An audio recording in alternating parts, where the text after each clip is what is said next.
तो हम लोग कल कहाँ तक पढ़ चुके थे?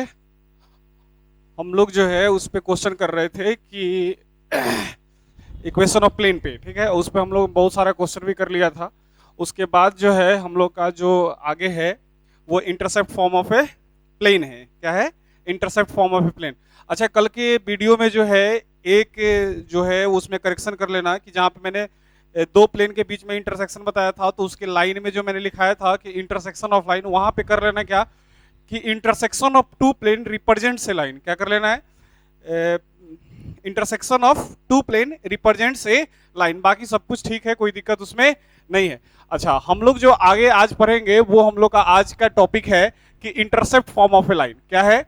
Intercept form of a line, intercept form of a plane, intercept form of a plane, ये हम लोग को पढ़ना है, इंटरसेप्ट फॉर्म ऑफ प्लेन। अब ये समझते हैं एक्चुअली में होता क्या है। अब देखो, जैसे कल हम लोग दो प्लेन पे एक पेज का सहारा लिए थे, तो आज भी पेज मेरे पास है,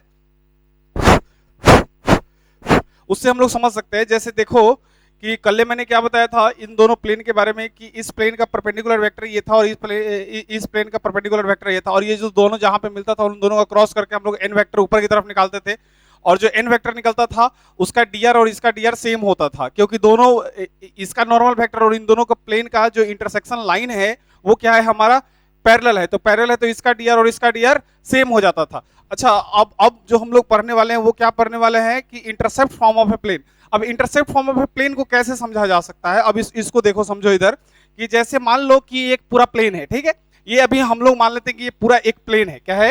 ये पूरा एक प्लेन है। अब ये पूरा एक प्लेन है, एक ही प्लेन है, दो प्लेन नहीं, मैं एक ही प्लेन की बात कर रहा हूं।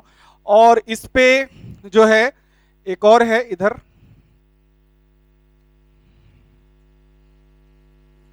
ठीक है, ये है। इसको थोड़ा सा दिखाना मुश्किल है लेकिन आप समझ सकते हैं। आप जैसे देखिए, ये जो एक प्लेन है अपना, ये एक अपना प्लेन है, इसको हम लोग समझते हैं कि कैसे इसको समझ सकते हैं।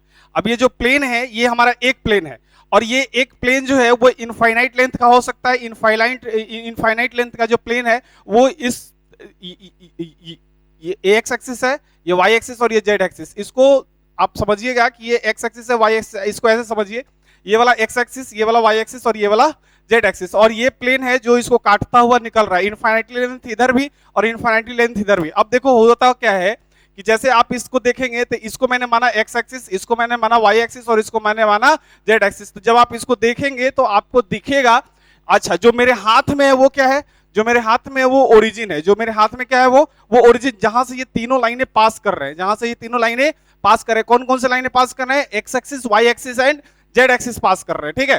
तो ये ओरिजिन से पास कर रहा है ये, और ये जो ओरिजिन से पास कर रहा है ये जो लाइन है X axis, Y axis and Z axis, जो कोऑर्डिनेट प्लेन है, सॉरी कोऑर्डिनेट जो है हमारा सिस्टम, उसको एक प्लेन काटता हुआ जा रहा है, इनफाइनाइट लेंथ से इधर भी और इनफाइनाइट लेंथ उधर भी, लेकिन इसको काटता हुआ जा रहा है। तो आपको पता है कि आपको ये क्या दिख रहा है, ये आपको दिख रहा है कि एक्स एक्सिस ये रहा, वाई एक्सिस ये रहा, जेड एक्सिस दिख रहा है, और जो मेरे हाथ में वो क्या है, वो ओरिजिन है। अब देखना, जैसे मैं इधर से एक ट्रायंगल ड्रॉ कर रहा हूं, एक ट्रायंगल ड्रॉ कर रहा हूं, तो एक ट्रायंगल मैंने ड्रॉ किया। अच्छा, आपको दिख रहा होगा कि ये एक ट्रायंगल है, ये क्या दिख रहा है आपको?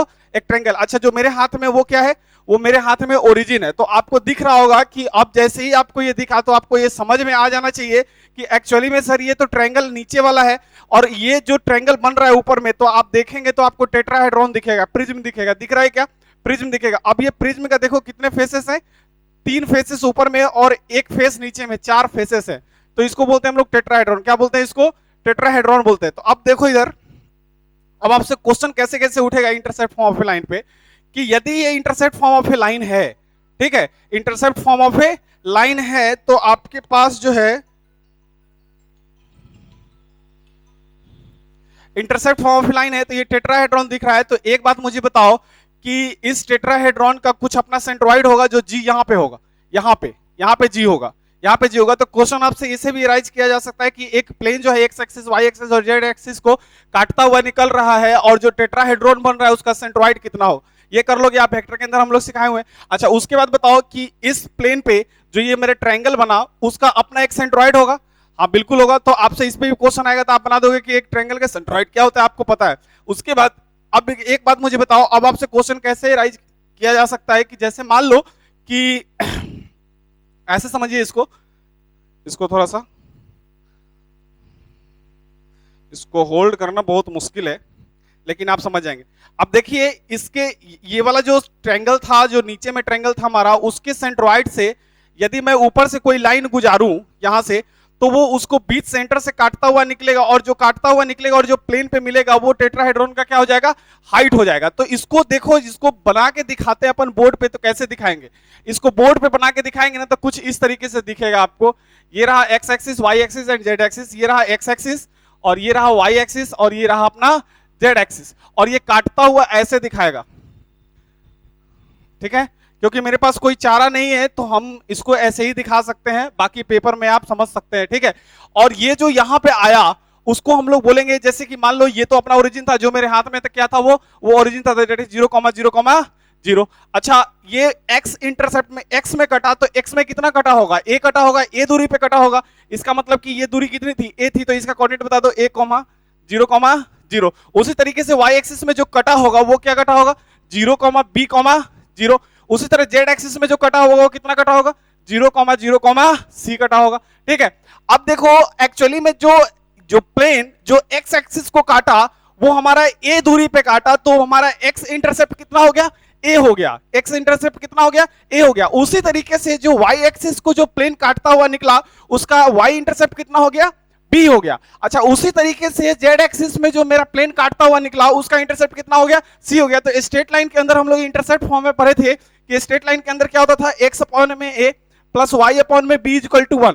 तो प्लेन के अंदर क्या हो जाएगा, दैट इज x अपॉन में a प्लस y अपॉन में b प्लस z अपॉन में c इज इक्वल टू कितना हो जाएगा, 1 हो जाएगा। कितना हो जाएगा, ये 1 हो जाएगा, ठीक है। और ये हमारा होता है ये क्या होता है हमारा intercept form of a plane, जहां पे a क्या है, that is a is equal to x intercept.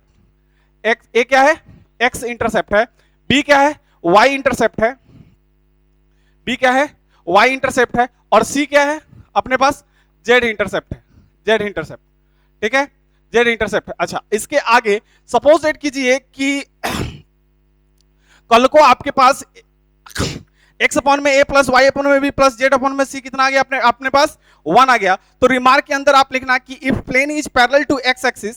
अब सपोज दैट करो, समझते हैं इस बात को, कि यदि x इंटरसेप्ट 0 हो गया, कितना हो गया, x इंटरसेप्ट 0 हो गया, तो इंटरसेप्ट 0 होने का मतलब क्या है, इंटरसेप्ट 0 होने का मतलब कि a कितना हो गया, 0 हो गया। अच्छा, अभी x का कोफिशिएंट कितना है, x का कोफिशिएंट 1 है, x का कोफिशिएंट कितना है, सॉरी 1 अपॉन में a है। और जिस दिन x इंटरसेप्ट पे नहीं काटते हुए यदि y और z में कटा तो a बराबर तो 0 हो गया। मैं लिख देता हूं कि if plane does not cut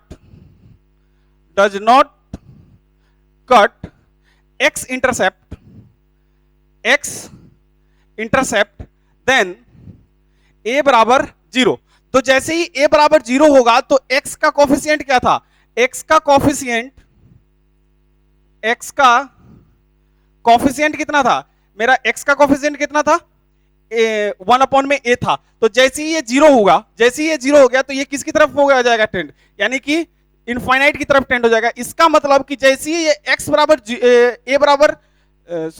बराबर इनफाइनाइट या 1 अपॉन में, ये तो 0 था ना, तो इनफाइनाइट के बराबर आ जाएगा। किसके बराबर आ जाएगा, इनफाइनाइट के बराबर। जैसे ही इनफाइनाइट के बराबर हुआ, इसका मतलब कि जो हमारा जो आंसर हो जाएगा वो क्या हो जाएगा, y अपॉन में b प्लस z अपॉन में c इज इक्वल टू 1। तो यहां पे हम लोग बोल सकते हैं कि जो हमारा प्लेन था वो किसके पैरेलल था, x एक्सिस के पैरेलल था। किसके पैरेलल था, x एक्सिस के पैरेलल। हम लोग पहले भी इसमें पढ़ चुके हैं कि एक क्वेश्चन था कि y minus Z is equal to -1, याद आया आपको, जो हमने पढ़ाया था कि जो जिसका एक आंसर आया था, कितना आया था, y माइनस का z इज इक्वल टू -1। तो वहां पे हमने क्या बोला था कि एक प्लेन का इक्वेशन आया। अच्छा, प्लेन का इक्वेशन क्या होता था, ax plus by plus cz is equal to d होता था। और वहां से जब हमने निकाला था तो हमारे पास जो आंसर आया था वो क्या आया था, y minus Z is equal to -1। तो वहां पे मैंने एक रिमार्क लिखाया था कि जब y minus Z is equal to -1 है, इसका मतलब वो प्लेन किसके पैरेलल हो जा रहा था, x एक्सिस के पैरेलल हो रहा था। उसी तरीके से कि जब x का वैल्यू 0 हो जाए, जब x का वैल्यू क्या हो जाए, चाहे x के कोफिशिएंट का वैल्यू 0 हो जाए या फिर इनफाइनाइट हो जाए, तो वो तो बात ही खत्म हो गई, x का तो काम ही तमाम हो गया।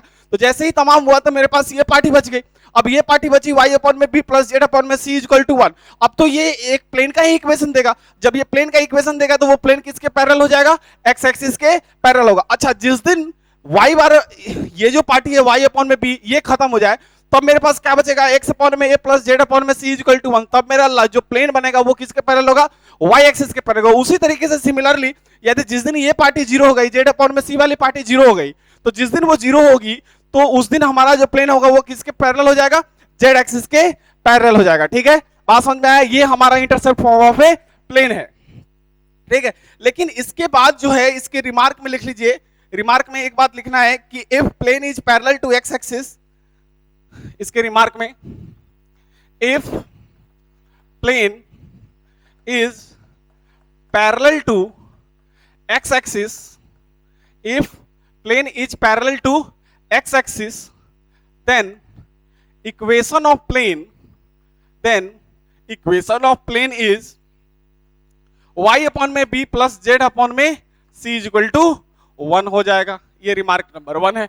बाकी आप दो रिमार्क अपने आप लिख सकते हैं कि यदि y एक्सिस वाला पोर्शन जीरो हो गया तो हमारा क्या हो जाएगा, जो भी प्लेन आएगा वो किसके पैरेलल हो जाएगा, उसके पैरेलल हो जाएगा। अच्छा, इतना बात समझने के बाद यदि आपको इतना बात समझ में आता है तो मुझे आगे बताओ कि यदि आपको बताऊं मैं कि नीचे वाला जो ट्रायंगल बन रहा था, आपको याद होगा जो हमने दिखाया था अभी पेपर के अंदर, जिसपे सेंट्रॉइड गिर रहा था, सॉरी जिस पर से लाइन से एंगल से जो हमारा जो ओरिजिन था वहां से जब मैं लाइन गिरा रहा था तो ट्रायंगल के सेंट्रॉइड पे गिर रहा था, तो हमारा क्या था, हाइट था।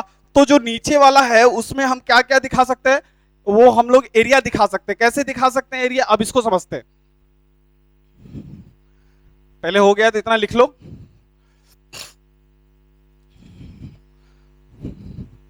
अच्छा, आपको पता है कि एक्चुअली में जो ये दे रखा है वो x में a इंटरसेप्ट है, इसका मतलब कि ये एक्चुअली में दे रखा है ai plus 0j plus 0k cap, सही है। अच्छा, उसी तरीके से ये दे रखा है 0i plus bj cap plus 0k cap, ठीक है। उसी तरीके से ये वाला पोर्शन क्या दे रखा है, 0i plus 0j plus ck cap, यही दे रखा है। तो एक दिन मुझे बताओ, ये तो ओरिजिन है अपना, ये अपना क्या है, ओरिजिन है। तो जिस दिन मेरे पास नीचे अंदर वाले एरिया की बात पूछी गई, एरिया ऑफ ट्रायंगल नीचे वाला जो हमने पेपर पे दिखाया था और बोला था क्या कि ऊपर से जो चौक गिर रहा था वो उसके सेंट्रॉइड पे गिर रहा था, तो यदि मुझे उसके एरिया की बात की जाए तो उसके लिए एरिया के बराबर क्या होता है, एरिया बराबर होता है half into A cross B plus B cross C plus C cross A, ये होता है एरिया अपना। क्या क्या होता है, A cross B cross C plus B cross C plus C cross A. ये सर कैसे आया, ये आपको वेक्टर के अंदर मैंने एरिया निकालना सिखाया था। जैसे कि आप चलेंगे ना, ए क्रॉस बी चले, आप ए क्रॉस बी चले, फिर बी क्रॉस सी चले, फिर सी क्रॉस ए चले, तो आपको मैंने दिखाया था क्या कि एकदम सिमेट्री टाइप का दिख रहा होगा, ठीक है। तो दिख रहा है यहाँ पे, तो एरिया इज इक्वल टू कितना हो गया, ये क्या है अपना पास एरिया है, तो एरिया इज इक्वल टू कितना हो गया, half A cross B plus B cross C cross A. और जिस दिन आप इसको खोलने गए तो ये बना हाफ। अच्छा, अब मुझे बताओ कि ए क्रॉस बी बराबर क्या होता है, A vector cross B vector किसके बराबर होता है, तो A vector cross B vector होता है magnitude of A into sine theta, क्या होता है, into sine theta into N cap, into क्या होता है, एन कैप होता है। लेकिन अब मुझे बताओ कि यहां पे जो मैं गुना कर रहा हूं वो एक्चुअली में, अच्छा जो गुना कर रहा हूं ये वाला क्या है अपने पास, ये अपना है ए आई, ये अपना क्या है बीजे, ये अपना क्या है बीजे। तो एक बात मुझे बताओ कि जब आई को मैं जे से प्रोडक्ट करूंगा, क्रॉस प्रोडक्ट करूंगा, तो मेरे पास जब आई से जे के साथ करूंगा तो मेरे पास क्या आ जाएगा, के आ जाएगा, मेरे पास क्या आ जाएगा, के आ जाएगा, कितना आएगा, के आएगा। अच्छा, के आने के बाद मुझे एक बात बताओ, बस एक बात मुझे जानना है कि जब मैं ए से बी गया तो मैं इसके लिए लिख सकता हूं कि magnitude of A into magnitude of B into sine theta, theta कितना होगा, तो थीटा, अच्छा आई किस में था, एक्स एक्सिस में, जे किस में था, वाई एक्सिस में, तो एक्स एक्सिस और वाई एक्सिस के बीच का जो एंगल बना होगा वो कितना बना होगा, 90 डिग्री बना होगा। इसका मतलब मैं लिख सकता हूं कि magnitude of A into magnitude of B into sine 90 degree, ठीक है।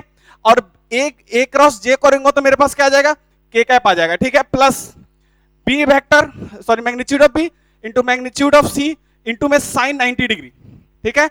अच्छा, बी और सी को देखा तो बी में कितना था जे और इसमें कितना था के, तो ये क्या बन जाएगा आई कैप, प्लस कितना बनेगा magnitude of C into magnitude of A into में कितना साइन 90 डिग्री। आपको पता है कि 90 डिग्री कहां से आ रहा है, दो नो एंगल आ रहा है किसके किसके बीच में, एक्स वाई वाई जेड और जेड एक्स के बीच में, इंटू कितना, अच्छा यहां से कितना आया, ये के कैप था और ये कितना था आई था, तो यहां से आ गया कितना अपने पास जे कैप आ गया। और ये जो हमारा एरिया निकल के आया वो मजेदार एरिया निकल के आएगा, देखिए क्या आएगा, कि area is equal to half.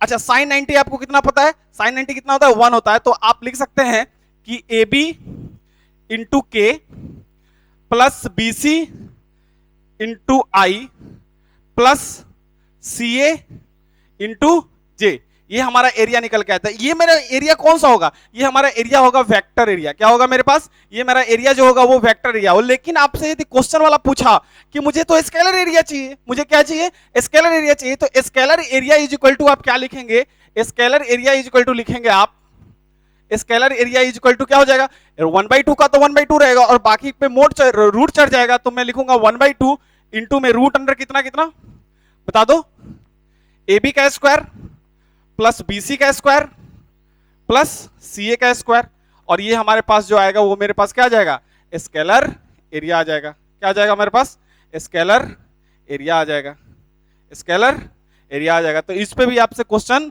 पूछा जा सकता है, ठीक है, कि टेट्राहेड्रॉन का जो नीचे बेस बन रहा था उसका एरिया कितना था, तो उसके जाने का रास्ता ये है अपने पास। अब इसमें कहीं नहीं समझ में आया तो एक बात पूछो, एक बार मैं फिर से बता देता हूं कि आपको पता है कि ए क्रॉस बी क्रॉस सी और सी क्रॉस ए जा सकते हैं, ठीक है। माइनस प्लस का आप लोग ध्यान रखना, माइनस प्लस करके जो भी आप ध्यान में रखोगे तो आपको पता है कि ये जो एक्स इंटरसेप्ट है इसमें कितना है, ए आई प्लस 0j प्लस 0k। अच्छा वाई एक्सिस में क्या है, 0i प्लस बीजे प्लस 0k, और जेड एक्सिस पे वाला क्या है कोऑर्डिनेट, अपना कंपोनेंट जो दे रखा है वो 0i प्लस बीजे 0j प्लस सी के कैप, ठीक है। और जब हम लोग चले तो एरिया निकालने के लिए you cross you cross you और यू क्रॉस यू, ठीक है। तो आप पहले किसका किसका क्रॉस किए, आप ए क्रॉस बी किए, यानी कि ऐसे चले ए क्रॉस बी, ठीक है, फिर चले बी क्रॉस सी, फिर सी क्रॉस ए चलते हैं आप, ठीक है। तो आप जैसे जैसे चलेंगे आप फॉर्मूला बैठाते चले जाइए, आप इस पोर्शन पे पहुंच जाएंगे, ठीक है। तो ये हमारा हुआ intercept form of a plane.